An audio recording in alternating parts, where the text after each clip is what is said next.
Valley Talk on News Talk 1580 KGAL. And this is Valley Talk, and a very good morning. I'm Dave Adams. Glad you are with us today. Well, it was the third and final presidential debate last night. And before we went on the air today, we took a straw poll here in the studio, and we have 5 people. No, now we have 2, 4. We have 6 people now. One person just joined us. So thanks for joining us. And we took a straw poll in the studio, and we're going to find out, and we're going to write this result down and see if it actually comes to pass in the November election. And the straw poll we're going to take, the litmus test, who are you going to vote for? Obama or Romney? Mitt Romney or Barack Obama? And then the last half of the show, of course, John Gibson, our average investment guy and also political watchdog and so on and so forth, is in the studio. We're going to be talking about the presidential debate. I missed the debate last night. I'm sorry about that. There was a ton of stuff I've got to get done before the end of the month. I didn't have a chance to watch it or listen to it yet, but I've been watching the fallout of it on the internet, and we'll be talking about that as well. So we're also going to be talking about the Lebanon Garden Club, and that's going to be the topic of the first half of the show, but we're going to do the straw poll vote first, and then John and I are going to be talking about it last half of the show. So first of all, John Gibson, who are you going to vote for? Obama. You're going to vote for Obama? Yeah. Okay. And Well, no, wait a minute. Romney, wait a minute. No, Romney. You're God, okay. I thought you Oh my gosh. Hell has just frozen over. Okay. John Gibson is voting for Mitt Romney. So, okay. Romney. Okay, stand by. We got to turn some microphones on here. I'm voting for Romney. Voting for Romney? I'm voting for Obama. Obama? Romney. And then we have another Obama in the back there. So it's 4-2 Mitt Romney. In the little unscientific straw poll in the KGAL studios, you heard it right here. She was undecided. Well, when we pushed her, pulled it out of her. Yeah, we pulled it out of her. So, because we want to know what people are thinking. And there's a lot of people saying that's going to be evenly decided when they go to the polls. It's going to be one of those hanging chad kind of elections. I sure hope not. But in our unscientific poll here in the studio, it's 4-2. Now, I promise we're going to talk about the Lebanon Garden Club. But do you mind sharing your name? Trudy. Trudy, you've been on Valley Talk before. Right. Thank you very much for coming and speaking your mind here. Now, Obama, why are you voting for Obama? I'm not trying to tell you to change your mind, but I'm just kind of curious as to why. Mostly, I would say, because of Obamacare. I know all the Republicans are probably burning right now hearing that, but I want it on the table. I want to figure it out. You're never going to, nobody's ever gotten anything passed before, and how can we figure out what works if we don't get it online, on board? And my husband and I are both self-employed, and insurance for self-employed people is very, very, very expensive. Okay. Now, your friend that wanted to put her hands around your neck when you said that, who's going to vote for Mitt Romney, what do you think about the Obamacare issue? What was your name, first of all? I'm Jolie. Jolie, okay. Your response.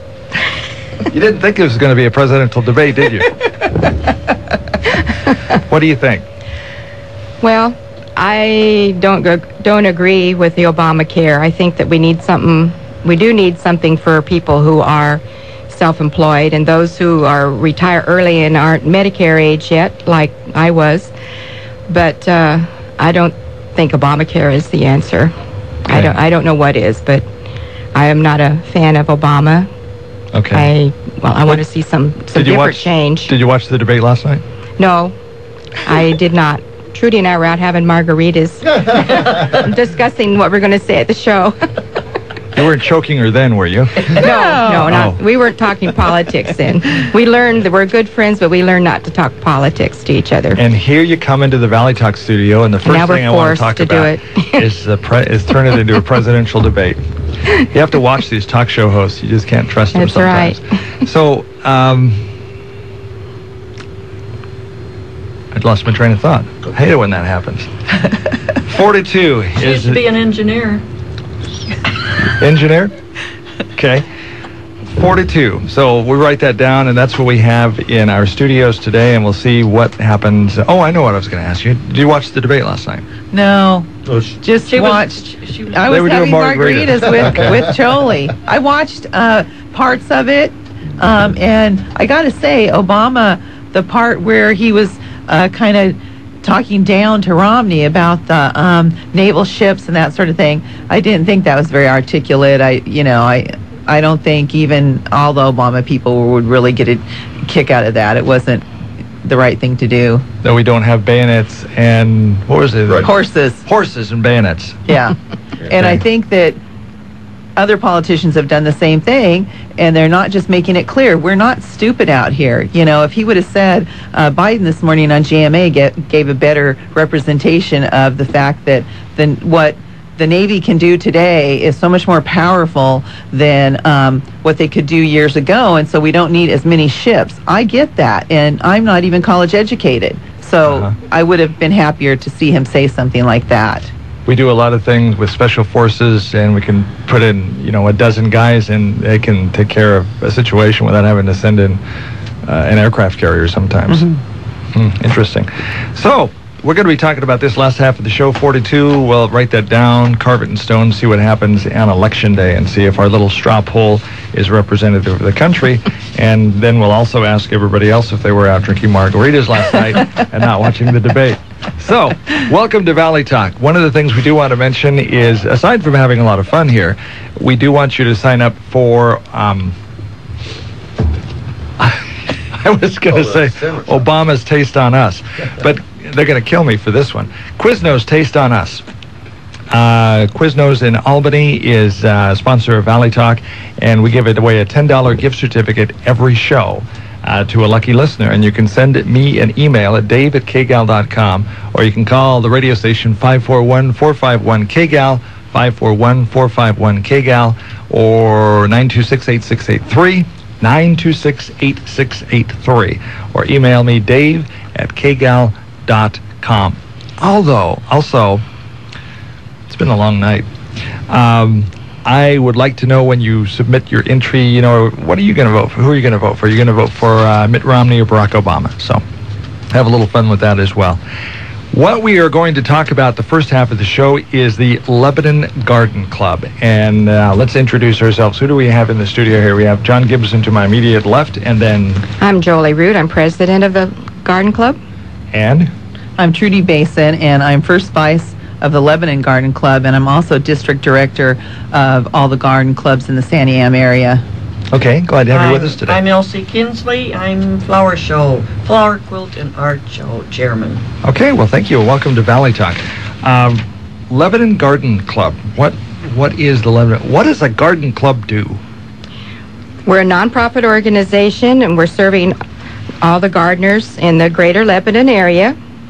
Our goals are to promote and encourage the art of gardening and the study of horticulture, and aid in the protection and conservation of native trees, shrubs, wildflowers, and the natural resources. And we promote civic beauty and improvements and cooperate with other agencies interested in these projects.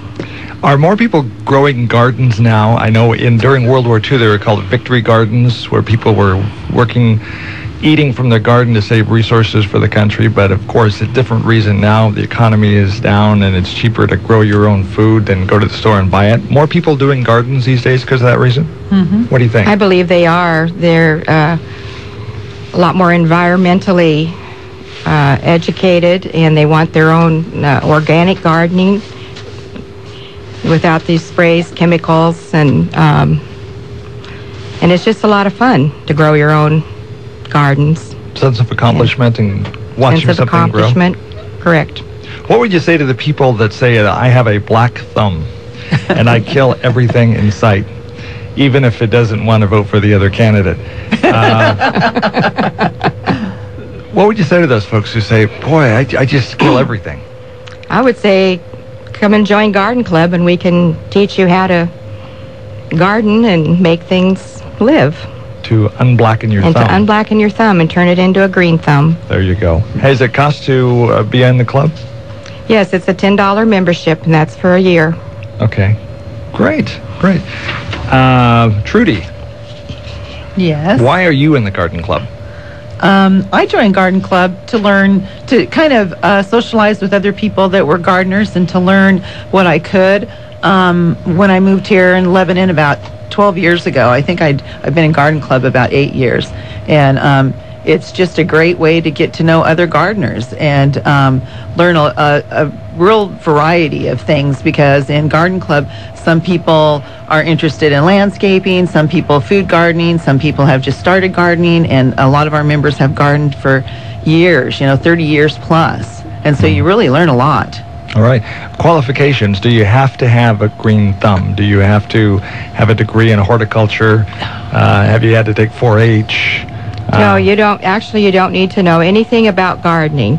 All you have to do is just have an interest and in wanting to learn. We have programs that we put on each month at our meetings. We have 2 to 3 garden tours a year that are learning tours. We have 7 master gardeners in our club that can help with any subject that anybody wants to know about, and you just need a willingness to learn and to join in the Garden Club activities. You don't have a secret handshake or anything like that? No, do you? we don't. Okay, good. You're the fundraiser. How do you get your money? We, our main project is a plant sale every year. It's the first Friday in May. I believe it's May 3rd this year. And our members grow plants, different vegetable starts and flowers, and we even have some that donate some of their flower bulbs. We have donations from other nurseries to flowers that we sell, and this supports all of our Garden Club projects. Okay. Our rose garden and our charities and our operating expenses. So, did you mention your largest fundraiser this year is the first Friday, was the first Friday in May? Is that correct? It will be the first Friday in May. 2013. 2013, okay. Yes. And we have our plant sale at the Ralston Park building in Lebanon. And where is that, if people aren't familiar with that? The Ralston Park is on the corner of Park Street and Oak. And there's a building there. It used to be an old gas station, and they call that the Ralston Park building. And last year was the first time that we utilized that because the member that hosted our plant sale for the last 30 years wasn't able to do that anymore, so we needed to find a new home, and it worked out so well. And the city was very happy to have us there because we maintain the rose garden in Ralston Park. And worked out so well that I think that as long as the city will have that available for us, we'll have our plant sale there, and we're very, very successful. Great. Elsie, how are you? I'm good. We haven't let you talk yet. That's all right. Okay. Well, let's talk about the Rose Garden. The biggest project is the Ralston Park Rose Garden. Wow. How did that garden get its start? Well, years ago, there was a nurseryman in town, and he donated a bunch of roses for the garden. And after a period of years, it kind of fell into disuse. And in 2000, we were contacted, I think, by the city to if we would be interested in working on it. And there's, right at the present time, there's 126 rose bushes in the rose garden, and if you see it in July, it's absolutely gorgeous. And that's what we do. There's a bunch of ladies called the Wild Roses that work on it every week, and members of the Garden Club. What do roses grow well here in the Willamette Valley? Yes, they do. Yes. Because of all the moisture? Well, the moisture is a little bit of a problem when you get mildew and those kind of things a little bit easier probably than in California. But they do like our climate. They're just beautiful. So the Wild Roses take care of the rose garden? Well, that's the name that we gave the group that comes and works in the rose garden. Do they have leather jackets and ride Harleys? No, but several years ago, one of our members suggested, hey, we need a name for us. And so they Okay. decided on Wild Roses, and we had T-shirts printed up that have the Wild Rose. I designed a logo for it. And so we wear our T-shirts when we work in the garden. Okay. What personal satisfaction do you get? We mentioned kind of earlier in the show that it's great to watch things grow and to actually watch things come to life and tend the garden and watch it happen. Yes, it's just a feeling of accomplishment that you can actually get out there and do something that makes a difference. And when you hear about comments from all over the community about the rose garden, it just gives you a good feeling that, you know, you're actually making a beautiful place for people to enjoy. How many wild roses are there in members of the club? Well, there's 2 constant members that are the committee chairman, and then there's a few of us that help out on a regular basis, and then there's a few that come sporadically. So I would say maybe 6 to 8. Yeah, maybe 10, including the committee members at times. Yeah, everybody can't come all the time to Okay. work, and we have a lot of ladies who are very senior ladies that just can't get out there and help us. So we do what we can with who we can. Are you looking for more members for the Wild Roses? Oh, absolutely. We're always looking for people to help us out. You need to join the club, though, in order to help us in the rose garden because of our insurance. Okay. Do you have 20-year-old women as well as more mature ladies, or are they? Am I one of the more mature ones? No, you must be 30. Yeah, 5. We have one 20-something-year-old lady, but Okay. she's a working lady, so she can't always come to the meetings and or help us in the rose garden. She's Elsie's granddaughter, but she helps when we have our flower show. And most of them are, I'd say 50 and up. Okay. yeah. Yeah. We'd be lucky to have any 50-year-olds. I think they're like for our age. I think we're probably about the youngest too. I thought you were 30. Oh, I think there's a couple of ladies, handful that are maybe 55, because I know there's a handful of ladies younger than me. How often do you go out and tend the roses? We're there once a week during the growing season from March to October. In fact, last Monday we just closed the rose garden up for the winter. And we go out every Monday except the third Monday, which is the Monday we have garden club. We just can't working in the rose garden and going to garden club in the same day. Okay. What happens to roses in the winter? They lose their petals. They don't die. They go dormant, right?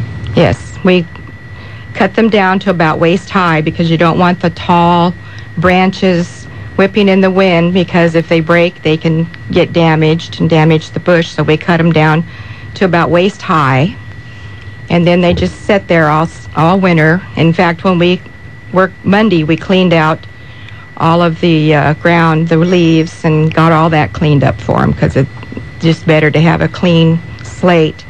And then over the winter, you get a little bit of frostbite on the ends of the branches, and then when we come in the spring, we cut them down a little bit more, about down to our knees, so that they can get a good start and start growing and blooming again. Okay, well, thank you for all you do. There's nothing that looks prettier or smells prettier in the spring, especially the spring and summer, than roses. When they bloom, they're so fragrant Yes. and so beautiful and add so much to a city. It's always nice to go into a city that has a rose garden. It's really neat. Yeah. Anything you would like to add in closing? Also in the rose garden, we, throughout the years, have installed 2 iron arbors. And Is that a flower? it's an arbor is a steel archway Oh, okay. on each end of the walkways into the rose garden, and we installed a cement bench. And we did that all with the garden club's funds, their own funds. We buy all of our products, to chemicals for the rose garden from Green Thumb Nursery in Lebanon, owned by Pat and Debbie Grubley, and they have donated roses to us, and they've donated product, and they've been just a wealth of information to help us any way that they can in the Rose Garden. Do you have a website or way that people can contact you if they want to get more information Yes, or we possibly do. join? It's LebanonGardenClub.org. Okay. And we also have an email link on there and a way to contact us.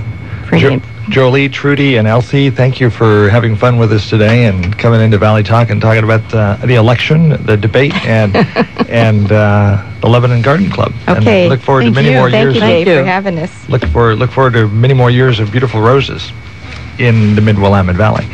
Thank you. When we come back, we're going to be talking to John Gibson. And ladies, you're welcome to stay here with the conversation if you want, if we continue to talk about the election and so on and so forth, about the debate and where we're headed with the future of the country and so on and so forth. Don't forget to sign up for the Quiznos Taste on Us. Just simply send an email to dave@kgal.com or call KGAL at 541-451-KGAL or at 926-8683.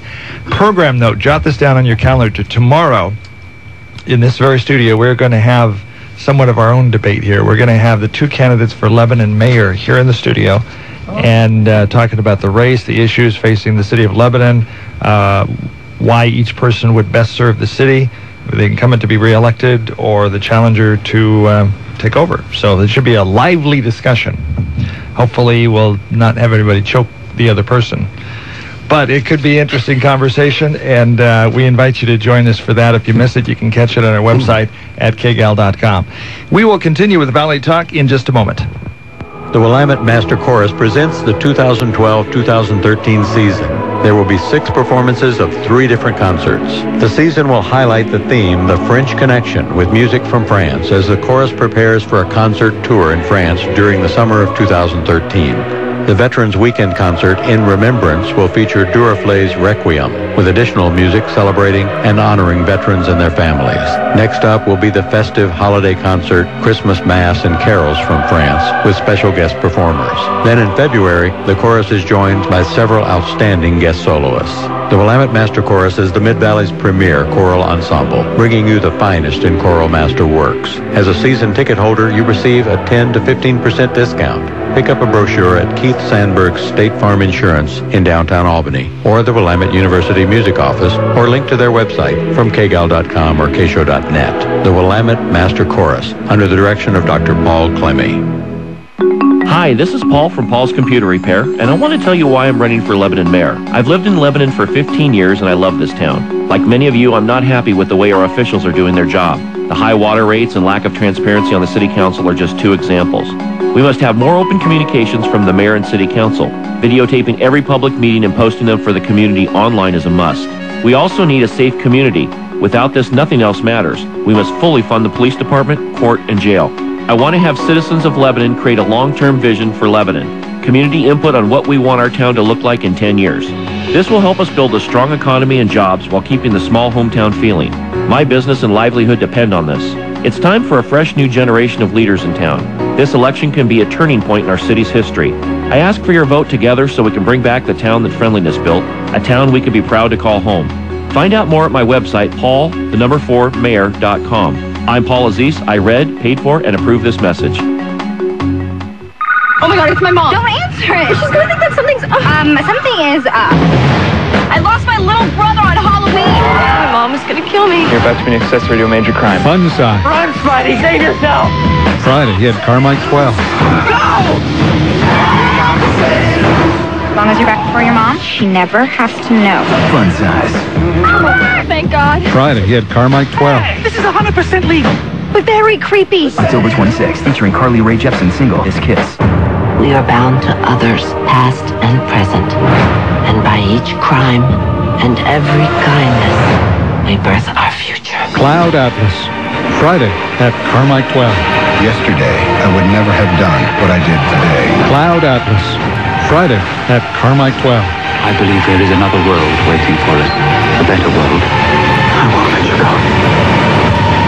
Cloud Atlas, rated R, in theaters and IMAX, October 26th. Beyond the Beltway with Bruce Dumont, Sunday afternoons on News Talk 1580 KGAL. This is Valley Talk, and we're having a lot of fun this morning at the expense of the presidential candidates, and maybe maybe at my own expense too. I don't know. The jury is still out. John Gibson is with us in the studios today. Did you see the debate last night? Great. Yes. Thank you. You saved the show. I've watched everyone since, I think, Ford. What's your takeaway now? Obviously, people know that you're a strong Mitt Romney supporter. I'm a fiscal conservative, and he's the closest that I can get to in this election. So, yes, I support Romney.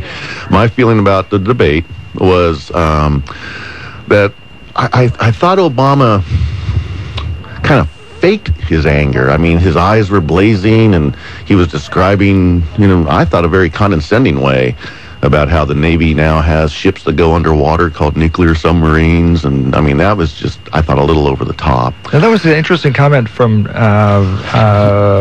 who's an Obama supporter. She thought it was a condescending comment as well, and she's going to vote for him. Well, I know I've been condescending to people, and I knew that when I was doing it, and so I think it's pretty apparent. Romney, I thought, kept trying to pull it back to the economy and jobs, and it's funny, he agreed a lot with Obama, like the drone attacks and things like that, and then instead of just allowing that to settle, when it came back to Obama, he would go, well, I'm glad that Mr. Romney agrees with me. And, it was always me. And at one point, he used the term me, that, about getting the country back together or something like that. But he goes, that was me. And it was like, whoa, you should have said being surrounded with a bunch of talented people, we were able to achieve. I forget the issue that they were talking about, but it struck me that it was, he used the word me. Romney, I thought, what he tried to do was answer the questions and then steer it back to jobs and steer it back to security. He did talk about the Benghazi problem. I would have wished that he would have just turned to President Obama and said, do you acknowledge today that that was a terrorist act? But he didn't. So all in all, I think probably both parties kind of achieved what they wanted. That's what I'm seeing on the internet today. And as we see the trending, Florida is pretty certainly now in the Romney camp. And he's up in Iowa, which he needs. He's behind in Ohio, which is the one state that would really cement it. No Republican candidates ever won the presidential election without winning Ohio. However, there's ways that Obama can do it. But it's harder. He's going to win Pennsylvania, it looks like. That was Obama country. I'm thinking, I don't see how anyone in West Virginia or the coal mining states can vote for President Obama unless they make it a single issue thing. Like the lady Trudy, it was all Obamacare. Yeah. Well, that's a single issue vote. I try not to do single issue votes because it affects there's unintended consequences down the road of other issues. So I try not to do that. I don't know. I think it's trending towards Romney. I know that this time in the Carter-Reagan debate, Carter had a double-digit lead, and Reagan pulled it out. So I'm hopeful. Okay. The first debate was pretty much a landslide for Mitt Romney. It'd be interesting. No, there's no way to figure this out, but we can just talk about this. If, let's say, Romney wins, and let's say he wins substantially by more than just, 50-50 or 49%, I wonder how big of a difference that first debate will make for Romney. Huge, you think? Because a lot of undecided people, that really swayed them. Yeah, I think so. Maybe not for the way that he won the debate. I think it was more that he had been demonized in the press. I mean, let's not forget that this is kind of a one-sided press that we're having.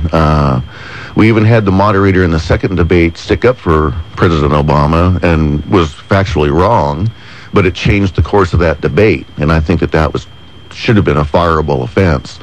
But I think it's because people are seeing him as not the bad man that the Obama administration and the press continue to portray him to be, such as, he was born with a silver spoon in his mouth. Well, when his father died and left him a great deal of money, I don't know exactly how much, he gave it to his church. He didn't have, he started with nothing. He went to Harvard, surrounded himself with pretty smart guys, and they wound up saving companies like Staples and Home Depot and companies that employ thousands of people. What I wish that he'd have said in the debate last night was that President Obama and I have one thing in common. Neither one of us have ever created a job. I surrounded myself with a great organization of people, and we created jobs. I don't know if Mr. Obama has done the same. How many jobs have you created in the private sector, Mr. President? I think that would have been a powerful moment. But, again, it didn't happen. We'll never know. Debates, the presidential debates, important in the question about who to elect. Do you think it's important we have these debates? I think it's important that we have the debates. I just don't like the formats. The guy last night, I forget Bob Schieffer. Yeah, Bob Schieffer. You know, he did a pretty good job of cutting both candidates off. A couple of times Obama wanted to get in, and he did interrupt Mitt Romney off several times. At one point, Mr. Romney had to keep saying, "I'm still speaking," you know, and Obama just kept doing the stuff. I thought Schieffer did a good job on that. I would like to see somebody that's going to moderate, follow up. Now, wait a minute. You just said this. Now, can you go, and don't let them just go on and on and on, Yes or no? Do you support striking Iran before they get a bomb, So that's what I would wish. I think these formats are not very useful, especially the second debate. The second debate was just... It was ruined by the moderator. Really? Okay. Do you like the crowd interaction? Yes. I do too. The thing I like about the crowd interaction, we get away from the talking heads and the pundits and so on and so forth, and we talk to the people on the street, Joe, Mrs. John Q. Public, what's on your mind? What question would you ask the president? I like man on the street interviews. I've said that countless times in this show. But getting out and finding what the people out there think about what's going on. Mm-hmm. So I really like that part in the debates. Yeah. And I thought Romney did a good job of identifying very specific things, like in Pakistan, who the ISI is in charge, and then you have the military, and then you have the civilian government, and so it's hard to deal with the civilian government when they're not really the ones. And so I thought he was very specific. Poor old Barack Obama, all he had was to attack Romney. He didn't really address any of his policies. He took credit again for killing Obama or Osama bin Laden. But again, he didn't thank the SEAL team. He didn't say what great military that we have. I mean, it was just, Some of the pundits on the internet are saying that the body language contest went to Obama. He seemed to be more presidential, more in control. Where Mitt Romney perspired, shuddered at one point in the debate, and just didn't seem to be as in command as Barack Obama. What do you think? What would you say to that? Just hearing that just now, looking back, Romney did look like he was flushed, and he has this half smile. It's not a smirk, but it's a half smile, and I wish that he would not do that. Obama, for the most part, had a serious look on his face. He wasn't frowning, but he wasn't smiling or half smiling. It was just and he was leaning forward more. So body language, I guess, would go to the president. It's an interesting campaign. Last night, I guess the takeaway was the thing about the horses and the bayonets was the one that everybody keeps talking about this morning. Yeah, little sound clips. There's the 60-second soundbite. The other one was Big Bird. Mm-hmm. Yeah. Well, those things. Let me switch gears just a little bit here. The best predictor ever of a presidential election is the stock market. Now, the stock market for the last couple of days has declined, and let me tell you just how scary it can get. Google was going to report earnings last week. So the day that they were going to report earnings, I was going to put in a stop loss order at $745 in case they missed, because the stock was at $755. So I get in the shower. By the time I get out of the shower, the company who ran the numbers for Google sent them to Google but didn't secure them, and some reporter got a hold of them and broke the story that Google had missed terribly, and they did. When I got out of the shower, Google was $700. I lost $55 a share in the matter of 10 minutes because I didn't enter the order before I got in the shower because I thought I had to the rest of the trading day. So that error cost me money and everybody else money. So now, to get back to my point, we've had 3 different quantitative easing programs, stimulus programs. The market has responded with a bounce, but less of a bounce each time.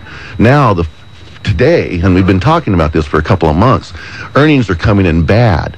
So you have a market that's propped up by government policy, and at the time, earnings were coming in okay. Now the earnings are decaying, and the market can't take it, and it's going down. They're saying the S&P can go down another 40 points.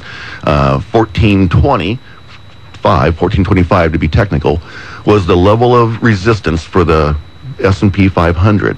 We plunged through that. Now we're down to about 1410 last I saw, and the next set of support is 1379. So now we're going to be trading between 1425 and 1379 as opposed to 1450.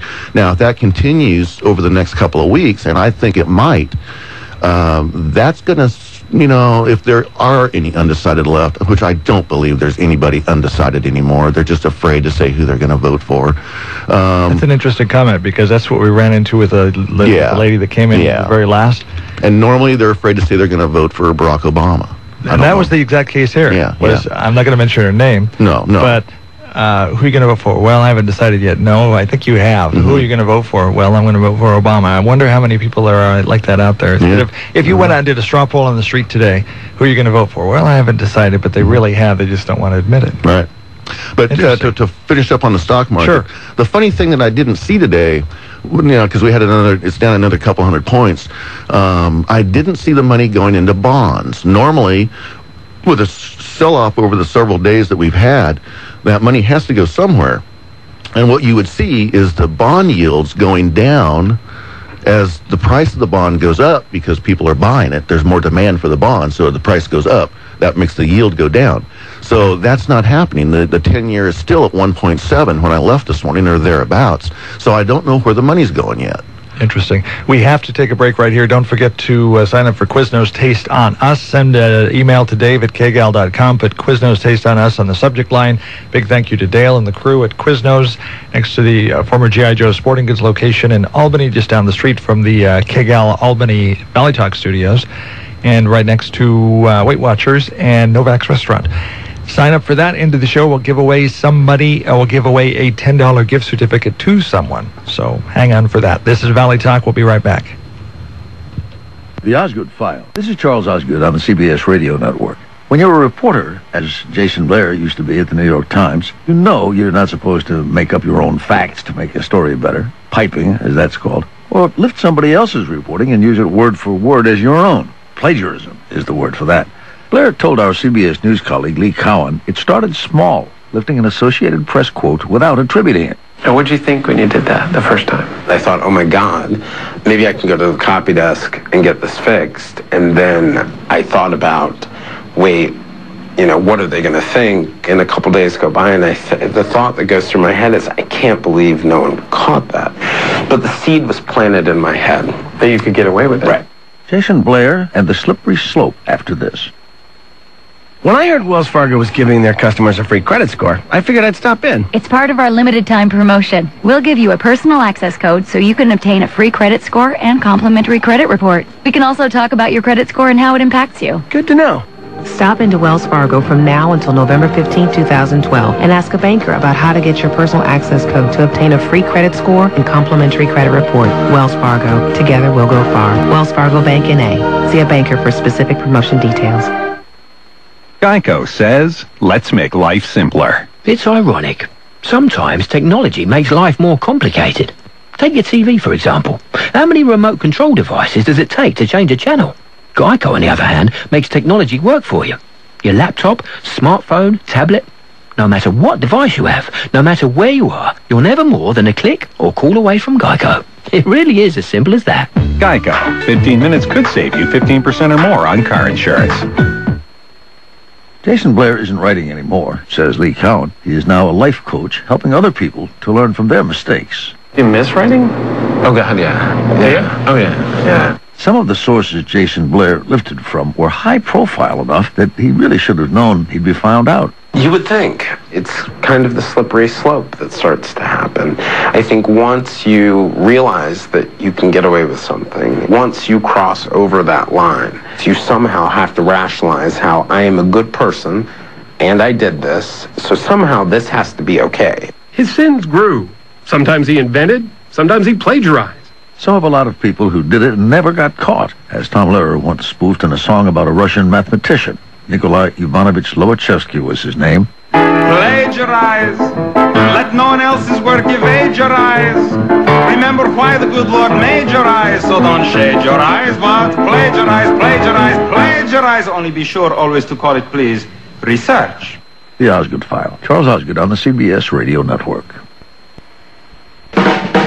For 71 years, it's been the stuff of legends, the freedom, capability, and adventure of a Jeep. Wilson Motors invites you to come in and see the go-anywhere, do-anything attitude that is the Jeep Wrangler or the Jeep Grand Cherokee, the most awarded SUV ever. If you're looking for fuel efficiency and versatility, check out the newest generation of Jeep Legend, the Compass or Patriot. It's time to create your new adventure during the Jeep Celebration event going on now at Wilson Motors, 5th and Buchanan in Corvallis. If an ice cream truck carries ice cream and a fruit truck carries fruit, then how come a tow truck doesn't carry tows? Well, the folks at County Towing learned a long time ago that when you need a jump start, locked out of your car, have a flat tire, ran out of gas, or just simply broke down, the last thing you need is a truck full of tows. So be prepared and write down County Towing's number, 541-570-2202, and keep it in a safe place just in case. County Towing, 541-570-2202. That's 541-570-2202. And to avoid needing a tow truck, call Pro Auto. This is Leo Smith with Edward Jones. Today's interest rates are creating real challenges for Americans who live on a fixed income. Edward Jones has been helping individual investors just like you. If you have money coming due soon and want to hear about alternatives to possibly increasing your income, help reduce your tax bill, or invest for growth potential, come see me at Edward Jones at 56th East Airport in Lebanon, or call me at 451-4402. Edward Jones, member SIPC. If it happens overnight, Eric and Gary have it live during Red Eye Radio on Smart Talk 1580 KGAL. This is Valley Talk. I'm Dave Adams and John Gibson with me in the studio today. John, let's talk about the economy. Generally, I know this is a broad question, but where are we in the economy? Stagnant? Well, on the macro affairs, the economy now is growing at about a 1.3% rate. The problem is that that's slower than it was the year before, and the year before is slower than the year before that. So we're trending down towards flat. I had a meeting last week up in Portland, and the guy that ran the meeting worked in the Treasury Department under Bush and I think Clinton. And I asked him, and his personal feeling was we were not going to go into a double-dip recession. Okay. But that we were going to, like how stuff skips off our atmosphere, we're going to maybe get down to 0% growth and then might start climbing back. The problem that I don't agree with him, and I didn't say anything because he was smarter than me, so I wasn't going to argue with him. But China is slowing, and China, their GDP has slowed considerably. Now, if Europe continues to deteriorate, they've got the Band-Aid on now. Spain looks like it's going to get bailed out. But if China slows, then we slow. And if that happens, then I do think that we're looking at a double-dip recession. I also think that we're looking at a double-dip recession if we don't get these tax issues resolved. If we get to January 1st and everything expires, my taxes go up $3,500 a year, my federal taxes, okay? You spread that out across other people, that's going to create a lot of people slipping under the poverty line, all right? So we have to resolve that issue. The other thing is Obamacare. I mean, I've heard people on CNBC, Fox Business News, all sorts of different business things going, if Romney wins, we're probably going to see a big 800-point rally. If Obama wins, I think we go down and I don't know quite where down is, but I don't think that we see anything positive coming out of an Obama election. Now, these were economists. They did not disclose if they were Republicans or Democrats, so you got to kind of score it. But I haven't heard anyone say, man, if Obama gets reelected, this economy is going to take off, because it's just, we've had 4 years of stagnation, basically. Gas prices are going down. That's going to help a little bit more? Yeah, they're going down, but for God's sakes, it was $1.86 when Obama took office. And I've had people call me a liar when I say that, but it was $1.86. Look it up at AAA. Yeah, so they've gone down a dime. Big deal. I mean, this is killing our economy. Food prices is going to go up. Every time I go to town, I'm putting $20 in the car. It's adding. Think of it as like a tax. This is $4,000 a year now that you're going to shell out extra. And I'm just taking that off the top of my head, but I think the math would work out, month-wise. That's a $4,000 tax on every household. All right. You couple that with a $3,500 federal tax increase next year. I mean, I don't really think anyone could paint an optimistic picture with these kind of numbers. Now, if Romney wins and he comes out and he says the Keystone Pipeline has been built yesterday, meaning that, bring it on, I think gas would hit $3 just knowing that we have a president interested in getting more gas going, more drilling going. Interesting. Just as I was thinking as we were talking here, let's say Obama gets elected for a second term again, and the stock market doesn't like that, Wall Street doesn't like it. Let's say we also have a soft sales report, retail sales. They are discouraged by the fact that, people are really concerned. They're holding on to their money. They're not going to the stores and buying Christmas gifts. So then you have kind of a double whammy. And first quarter of the year is always really slow. Perfect storm? Well, it's funny because you say that, because just back on the 20th, I think it was the anniversary of Black Monday of 1987. That was one of my first experiences in the stock market, and I had about 20 grand in there, and I got down to about $9,000, and I sold. The biggest mistake I ever made. And I learned. I don't want to talk about that to people because some people might just be turning on the radio and hear this and not understand the context. But it is not unheard of for stocks to go down so significantly that you start tripping circuit breakers. And that means the market closes for 10 minutes and they clear the orders. And if it continues down another certain percentage, they close it for half an hour and try to get some buyers on the other side. And they keep stopping the market. So I don't think we'll see something like 1987. So what you're saying is don't panic. I would not panic. I would not buy any equities at this point. I'm not buying any equities. I wanted to sell and I got hosed, but I'm getting out if I can. Really? Otherwise, I mean, this is my retirement, and I'm willing to gamble with it. Okay. We need to take a break. We'll be right back with Valley Talk. When you look out across Willamette Valley, you'll see plenty of banking choices.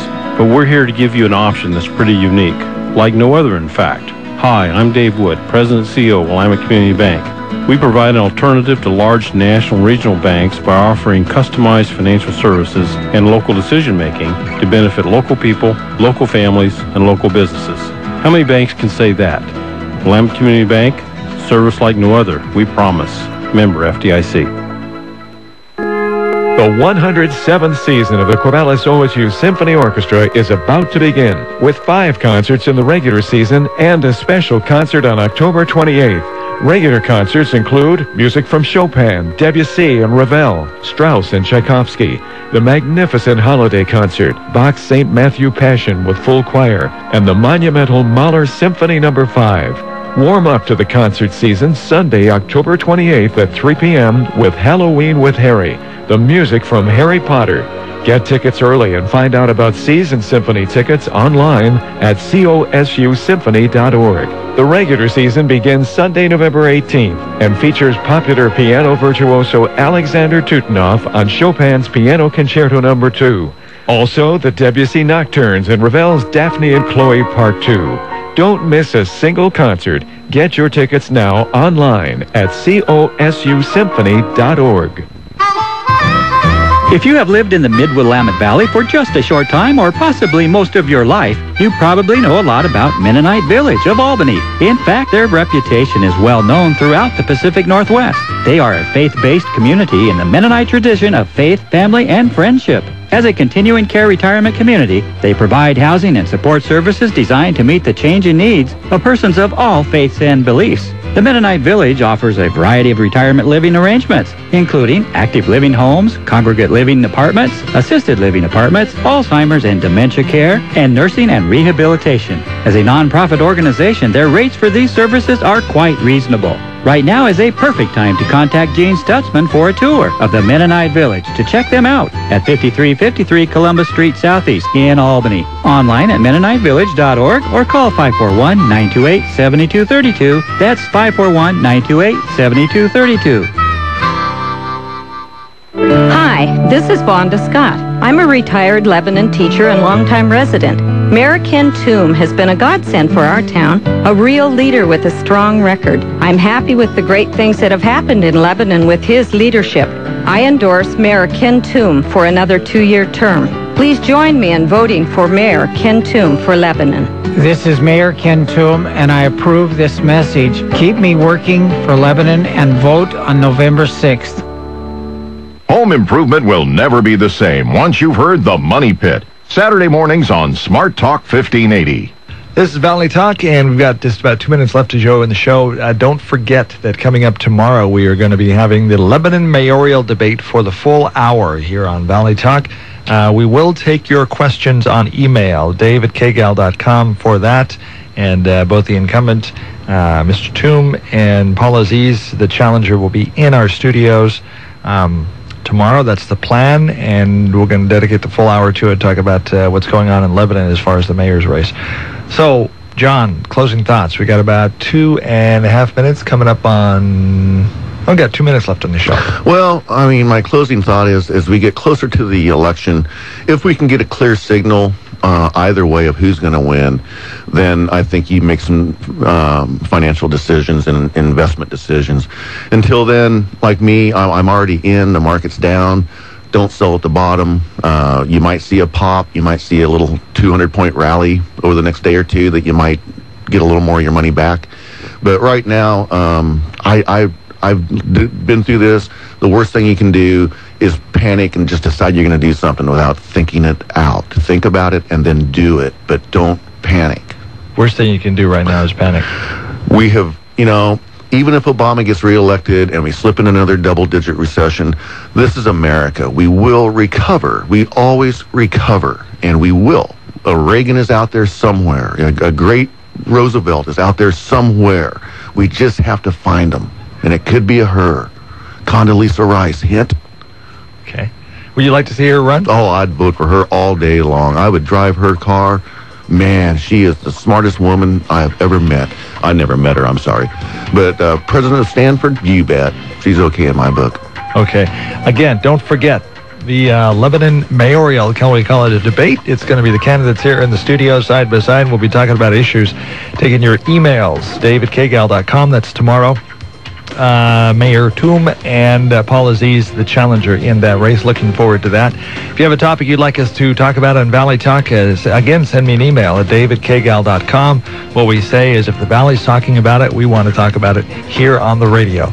Don't forget to submit your name for Quiznos Taste on Us. You have a few minutes left to do that, and you can send again, dave@kgal.com, Quiznos on the subject line, or call KGAL at 451-KGAL. Make it a great day, stay dry, and enjoy. See you tomorrow with the Lebanon mayoral debate. Around the clock, around the world. Your first choice for information is News Talk 1580, KGAL, Lebanon, Albany, Corvallis.